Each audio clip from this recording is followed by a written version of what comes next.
Bonjour, bonsoir, Balandi. Nyon soit des shows d'Enar TV. Merci Naba Onyon soit Balandi des shows d'Enar TV. Soko Talinga Lelo, n'hésitez pas à s'abonner sur notre chaîne des shows d'Enar TV. Otalakaba réalité. Tu es bino si moko ezo pela makas Moïse Mbi na Eliana. Mais pourquoi tu es na si wana zala branché na pesa au détail? Batu batinde ninga ba vidéo bande kwa Kinshasa batinde ninga ba vidéo, c'est-à-dire ndenge na vandi awa téléphone nanga eza plein. Téléphone où eza plein na vidéo ya Eliana. Eliana mutakalize.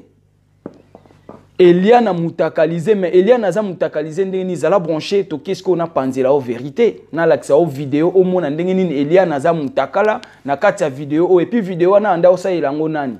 Zala branché na pesa au détail. To mona ki a Moïse Mbi na Eliana bolingo nanga ayembeli nzembo atapaje biso na matoi. Akumisi na ba façon nyonso akumisa ki parce que aza mwasi oyo alinga ki abala. Or ki alinga bala te Moïse Mbi essaie na ventrier. Moïse Mbi essaie un cobiste total, un impudique. Mais Eliana nda yeba kite. Ya kanisa ki yenda ko sukisa Moïse Mbi. Yango azwa ki bolingo à 100% apesi Moïse Mbi. Moïse Mbi pas promettre ye biloko ya lokuta o na suka nango ya boutir te yango ba panzani. Olingi na yebiso nini ya. C'est ça la vérité. C'est ça la vérité. Oya zana matu ya koyoka sai nini oyoki. Toke na détail. Ba vandi mwasi na mobali Moïse Mbi esimbi te ye na Eliana bakabwani, mais Eliana azui choc ya makasi. Pourquoi azui choc? Zala branché na peso ba détail oye ba côté choc ya Eliana euti. Bande kwa Kinshasa ba tindelinga ba vidéo ebele ba capturer nga ba message nyonso ya Eliana na Moïse Mbi na ba landi ya Moïse Mbi ba fana quit ya Moïse Mbi o ba komi ko menacer Eliana. Pourquoi Eliana bimisi ba vérité wana ba fana quit ya Moïse Mbi ba komi ko ya ko menacer Eliana pona ba vérité o ya bimisi. Mais ceux qui ba fana quit ba sentir ya Moïse Mbi ba o menacer Eliana, c'est-à-dire c'est Moïse Mbi qui est derrière tout ça. C'est comme ça parce que l'auteur de l'affaire, l'auteur c'est Moïse Mbi. Ce n'est pas bafana kwiti ya Moïse Mbi. Et ceux qui bafana kwiti wana ba Hollanda Eliana pour ba menacer, ça veut dire Moïse Mbi est derrière ça. Rien que la vérité au lingina ebisoni. Quand nde balobara so moni bana so ba tondi nzungu, c'est que na sekuna mama na bango azali. Voilà, bato wana ba Hollanda Eliana, eza bato wana te. Moïse Mbi est derrière ça. Ils ont peur parce que vérité na bango ebimi libanda. Quel est maintenant le problème? C'est un atangila o ba capture. Oui, bah côté guerre et bandit entre Moïse Mbi na Eliana na bafana kwiti ya Moïse Mbi pour baya kokota na kati ya guerre. Yoka capture oyo na tangela yo rapidement. Bon on appelle ça au détail. Problème ezanine. Yoka capture oyo bafana kwiti basali na Eliana. C'est-à-dire capture ya conversation oyo ya Moïse Mbi na Eliana. Landanga bien. Na lobi boy. Soki nzungu etondi na bana soso seke na sekuna mama na bango aza. Si tous ces gens vont menacer à Eliana, ça veut dire qu'il y a Moïse Mbi derrière ça. C'est ça. Landa ce qu'on a bokebi. Oyo bato bazo menacer Eliana pour yo comprendre que problème o est vrai et jusque là ce n'est que le début to kendo koma tina vraie histoire. Tina na souka ya histoire o landa conversation. Bato ba ibisi Eliana boy. Nous avons tous les preuves. Babi nous avons tous les preuves. Qu'est-ce qui fait ce téléphone? Babi, nous avons toutes les preuves que tes copains m'ont envoyé. Alors, nous avons toutes les preuves que tous tes copains m'ont envoyé. Tu as trop fait pleurer de mecs. Tu vois? Wana zoeb selian abi o lelisi mibali ebele. Nous avons toutes les preuves. Tous tes copains m'ont envoyé des choses. Tu as trop fait chanter plusieurs mecs. Ah, Eliana Zong Sabi, ça suffit maintenant. Je m'aime celui de l'avortement que le pasteur m'a fait subir. Suffisamment de preuves. Vous balancez vos histoires et le pasteur, je m'en fous. Vous balancez vos histoires et les pasteurs, je m'en fous. Et nani Eliana esi bango soki boko balancer, c'est-à-dire ceux boko boaka na internet, bo boaka je m'en fous. Soki bino bo boaki nga pe na boaki, je m'en fous. Je balance aussi, c'est-à-dire vous balancez, moi je m'en fous et moi aussi je balance. Voilà donc guerre na bango ezawana. Ni na ngana lo basko aw. Landasko na bokebi yoka. C'est-à-dire bato bazu vidéo ya Eliana, o bomoni vidéo ya Eliana ezo circuler mutakaliser. Bazui vidéo ya Eliana. Babwaki na internet, babimisi Eliana mutaka, babimisi libanda. C'est-à-dire, ce qu'on a dit conversation na bango, Moutou azo solana Eliana lobibwe. Nous avons toutes les preuves que tes copains m'ont envoyé. J'ai toutes les preuves que tes copains m'ont envoyé. C'est-à-dire, il y a des preuves belé mibali ya Eliana batindela ye. Batindeli penani type wana. C'est-à-dire, guerre ekoti. Na bato ba obimisa ba vidéo ya Eliana. Bango tu ba makangu bazaka na même église wana na Bethel. C'est-à-dire, Bethel wana bandumba plein, bandumba ya mibali na bandumba ya basi. Ce n'est pas tout le monde. Hein? Parce que dans l'église, il y a toujours bambouma mabé. Il y a toujours des mauvais qui sont dans l'église. Ça, il faut comprendre. Quand je dis ça, ce n'est pas pour dire que Bethel les a mabé. Non, il faut comprendre ce que moi j'explique. Il faut bien comprendre ce que je donne comme explication. C'est-à-dire qu'à Bethel, il y a trop de ndumba. Il y a trop d'impidiques dans le Bethel là.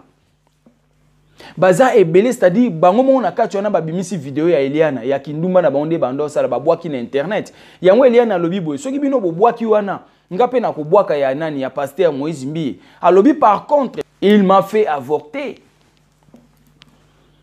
Voilà. C'est-à-dire, Eliana a avoué que j'ai même le preuve que le pasteur m'a fait avorter. C'est comme ça, nous, on est là.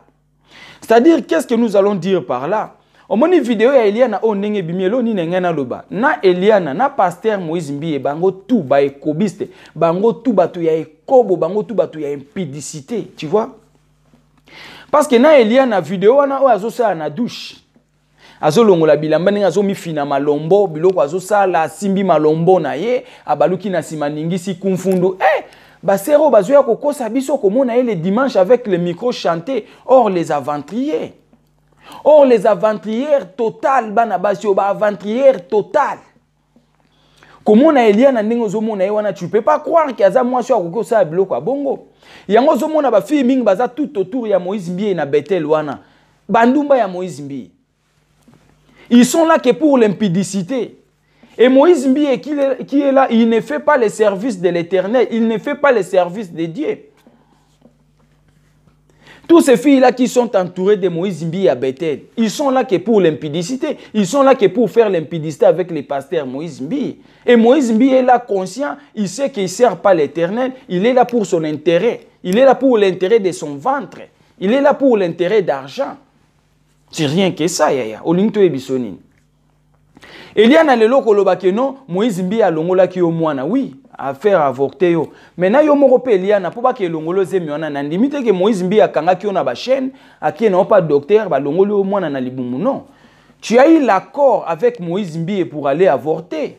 Nous on est là, rien que la vérité, ni pour ni contre. Voilà notre ambition sur des choses d'Enar TV. Jamais je me mettrai ici parler contre quelqu'un. Non, des choses d'Enar TV au centre. Eliana poba longolo zemi. Ondimaki, bosali accord yona Moïse Mbi, boke quelque part côté bokenda ki ba longolo zemi. C'est-à-dire na yo Eliana na Moïse Mbi, boza ba bomi. Bosimbi makile ya batu na maboko. Un pasteur avec le sang. Et là on y a roté ya batu na église. Un pasteur oya zolongola basi zemi na kati ya église yango ba église alelo ba mama bozwa maele ba sœur bozwa maele ba kosi oya lokuta ba ekokosa na kati ya mangomba balingi bana batu na église balongoli bango zemi na église balingi basi ya batu na église balongoli bango ba zemi na église baboti na basi ya batu baboti na bana batu ba yibi biso mbongo ba yibi biso ba bien. Voilà pourquoi biso toya hotelemela bango. Nous tous nous sommes là pour défendre la Bible. Nous tous nous sommes là pour défendre l'intérêt de notre Seigneur. Voilà pourquoi nous sommes là. Tous nous sommes là pour défendre l'intérêt de la Bible. Nous sommes là pour défendre l'intérêt de notre éternel Dieu tout-puissant. Voilà pourquoi toya koloba pona Moïse Mbi. Toya koloba pona mambanda kwa Moïse Mbi. Toya ko défendre l'intérêt de notre Dieu. C'est ça pourquoi nous sommes là. Voilà. C'est-à-dire Moïse Mbi c'est un aventurier total. Les lobata Moïse Mbi ba misi vidéo ya mwana mwasi au Libanda. Nathalie vidéo on va les belé pour voir si réellement c'est elle. Oui, moi je confirme vidéo Oyoza Eliana. J'ai capturé à plusieurs fois Nazu Elonga Eliana. J'ai comparé avec sa photo. C'est Eliana. C'est vrai. La vidéo Aneza Eliana. Eza lokutate. C'est Eliana qui a fait la vidéo. Parce que ser oya sambela kanzambe. Ser o ba embela biso yeoyo bolingo nanga ye. Yoka. Eza mawa. C'est-à-dire, na Eliana, na Moïse Mbi, ba impidique. Mon peuple périt manque de connaissances. Vous avez l'oreille, les oreilles, mais vous n'entendez pas. Vous avez les yeux, mais vous ne voyez rien. Ozana matoyi ozoyo kate, ozana mis ozo monate. C'est ça le problème. Mon peuple périt, manque de connaissances. Onyo sotozolo ba o batu balinka koyo kate. Yaya o azana matoyi koyo kasa nini oyoki. Moïse Mbiye ne sert pas Dieu. Moïse Mbiye sert l'intérêt d'argent. Moïse Mbiye sert l'intérêt de son ventre. Kaka ndenge muninga na mususu gege ya Mike Kalamba ya imba ki moto ekite utalola etumba misala satana. Voilà, moto ekiti etumbi bango mona misala na bango satana. Confusion, moto etumba bango, moto etumbi Mike Kalamba, moto eko tumba Moïse Mbiye. Voilà la confusion. Moto ekite utalola etumba misala satana. Bande ko yeba ba yemba biloko ezaki moto na bango mo eko tumba bango plus tard na misala o ebomba makisima na bango. Voilà. Les gege Moïse Mbiye libanda, les gege Mike Kalamba libanda. Voilà, nous on est là, rien que la vérité. Olirina Ibsonin. C'est ça, des choses de Nar TV, rien que la vérité. Merci na bande konyo sa Kinshasa o bazo tinda ba information na des choses de Nar TV. Yaya so ozana ba information vrai masolo, vrai numéro des choses de Nar TV on a gravé na WhatsApp. Tindela biso ba vidéo photo comme bref. Benganga pesanga ba masolo ya bien oza juste to lobelango na des choses de Nar TV. Benganga pesanga ba information nyonso oyo lingyo pesa to lobelango. C'est-à-dire problème à Moïse Mbiye aza ya nzambe te. Bino ba fana kwit o bokangami na Moïse Mbiye boyebake bino nyonso na boyi na Moïse Mbiye votre chemin est tout droit vers l'enfer. Rien que la vérité. Parce que ça passe na lobaki on a ba émission eleki ba mingi o baza pas Moïse Mbiye on a baza lié de l'esprit. C'est difficile pour ba yoka makambo to loba. Même Bible lobaki yango ba mingi ba kozala pe lié ba ko comprendre kaka te. Ata boyebisi bango vérité ba koyoka vérité te. Moïse Mbiye ne sert pas Dieu. Moïse Mbiye c'est un guégué qui sert le diable. C'est ça nous on est là rien que la vérité. Et ça lui passe comme on a ba vidéo ya Eliana oya bimi, vidéo ya Mutakala naye azana douche, azo sala ba vidéo et puis Eliana ndenge za na bato wana pe ba lobi nini. Mibali na yo nyonso batindeli biso ba chose na yo, c'est-à-dire batindi ba vidéo ya Eliana ba photo ya Eliana, ba beti ba histoire ya Eliana, c'est-à-dire na Eliana pe ndumba ya suka. Na bino pe ba ndumba obo oke na ba église pona oke kwisa basali ya Nzambe. Ya bino pe bozala pini. Parce que na ba Eliana oba ba Jézabel. Ce sont des Jézabel qui viennent à l'église pour faire tomber les hommes de Dieu. N'habite que homme de Dieu nani Moïse Mbiye, jamais Moïse Mbiye est du diable. Nazo pesa un exemple, ya koloba ke ba ser o ba yaka kokwisa basali ya Nzambe. Vous êtes des diables et vous aussi vous êtes des Jézabel. Pour ya okanisa na olobe ya Moïse Mbiye, non, Moïse Mbiye n'est pas des diables. En fait, Moïse Mbiye n'est pas de Dieu. Moïse Mbiye est du diable, il sert diable. Il sert les diables, il sert Satan guégué. C'est ça la vérité, il n'y a rien que la vérité. C'est-à-dire, Basser et Belé, tout autour de Moïse Mbiye na Bethel. Ce n'est pas seulement Eliana, Makambe Kobime Belé, attendez, Makambe Zoya et Belé, ça l'a branché dans des choses de Nar TV, na Zoyelo Basuite, ce n'est pas seulement Eliana. Tala Basser, oh baza tout autour de Moïse Mbiye na cité Bethel, ba impudique, bango tout baza tout autour de lui pour faire l'impudicité. Moïse Mbiye azola la bana basi wana nyonso na kati ya église yo lingito ebisoni kasi moko yo ayeko bimisa vérité baza ebele ezaka ke Eliana te Eliana kimi Moïse Mbiye pona nini pona ekobo akimi Moïse Mbiye pona nini infidélité akimi Moïse Mbiye pona nini basi baleki yo lingito ebisa yo nini c'est ça la vérité. Moïse Mbiye ne sert pas Dieu makambo tolobi yango ebele pe tozo continuer koloba yo fana kuti ya Moïse Mbiye zwa conscience. Vanda mituna est-ce que bloc nyonso des choses de Nar TV alobi ezaka ka ya lokuta. Ce que ya lokuta gloire à Dieu, soit position na yo mais ce que ya solo prends ta décision. C'est ça nous on est là pour sauver les peuples de Dieu. Je me mettrai ici jamais parler contre quelqu'un, jamais et je ne le ferai plus. Eh mais c'est ça. Ça dit moi soyo a commis une menace de mort, Moïse Mbiye a commis kotinda batu ba menacer Eliana. Ba bimisi ba vidéo ya Eliana ya Bulumbu. Eliana pa lobi soki bino bo balancer nga pe na o balancer. Le roi là ba bimisi Eliana Bulumbu tozozela dans les jours qui suivent. Ou bien dans les heures qui suivent, tozomona ba blo ezobima ya Moïse Mbiye na zo ya kochela bino boyoka. Ba audio ebimi belé na koki kolanda ba blo ko ante pona mona ki on za blo ya mikemke. Moi je vais parler des grandes choses, pas des petites choses. Voilà pourquoi on a informé Bino. Eliana vidéo au bozomona ya Eliana, c'est Eliana, c'est clair et net. Je l'ai capturé à plusieurs fois, Nathalie vidéo à plusieurs fois, c'est elle.